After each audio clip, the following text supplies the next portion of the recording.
Ini night guard, gunanya untuk menjaga gigi di saat pasien menggesek-gesekkan gigi di saat tidur.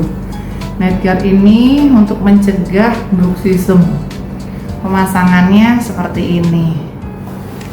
Ini gigi yang mengalami bruxism, giginya jadi pendek-pendek sampai ke gigi gerahamnya terkikis, dan ini akan menyebabkan ngilu pada pasien. Dan gigi yang terkikis ini bukan rahang bawah aja, tapi rahang atas semuanya memendek. Jadi untuk mengatasi ini lebih parah, diberikan night guard.